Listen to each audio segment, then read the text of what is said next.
All right, so just so y'all know, I am at the Sauder Village right now, and I'm working on the Linotype. I am trying to get everything functional with it so it works really smoothly, and seamlessly. Put those words together, smoothly, which is currently the way it's working, not very smooth at all. But the keyboard is hanging up. I had a couple conversations with my buddy Dave Seat. And we got that working, so I just wanted to give you a quick, update on the things that are happening and why I'm doing what I'm doing. So here I am sitting at the keyboard of a Linotype. This is a 1960s version of a Model 31. All that doesn't really matter to you guys too much. If you don't know, that's fine. It's all good. So it's a keyboard, and all these keys move these little hands right back here, and so when I press on a key, you can see that it's moving right here. So lowercase m, hitting that right there. So earlier, these keys were all hanging up. So now I can drag my finger on here.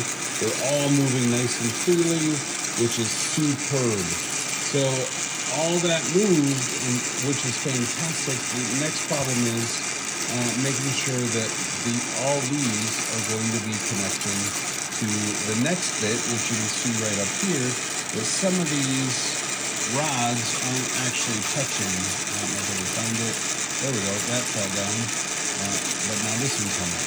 So they get sticky, right? Because it's, 65 years old. So they get a little curmudgeon, we'll say. So anyway, they get hung up a little bit, and so they just kind of need to be tickled every so often. These machines do not like to sit still. So this, they need to be loved, and so I kind of love it. So that was the keyboard. Once I got that situated as well as I can right now, then I moved up here to the magazine, which is this up here. This holds mats so that it can cast type.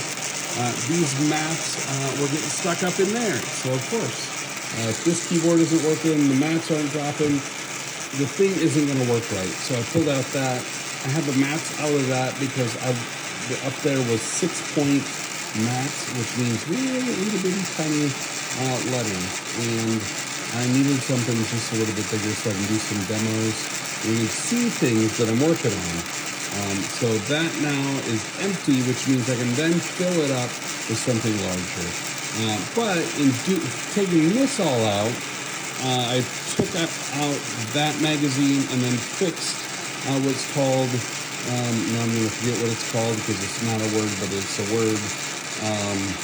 Yep, not going to come back to me right now. But I took that off, and you saw me struggling with screws and talking about all the parts. I took that out. All the springs inside of that are working great. But I looked down into the magazines, down further, and there's mats in the next magazine. Underneath this one, there's mats that are all hung up, and they're hanging there, which means now I have to take those out in order to get my magazine rack to go up and down. There's also probably what's happening is those mats are catching on those rods and hanging them up.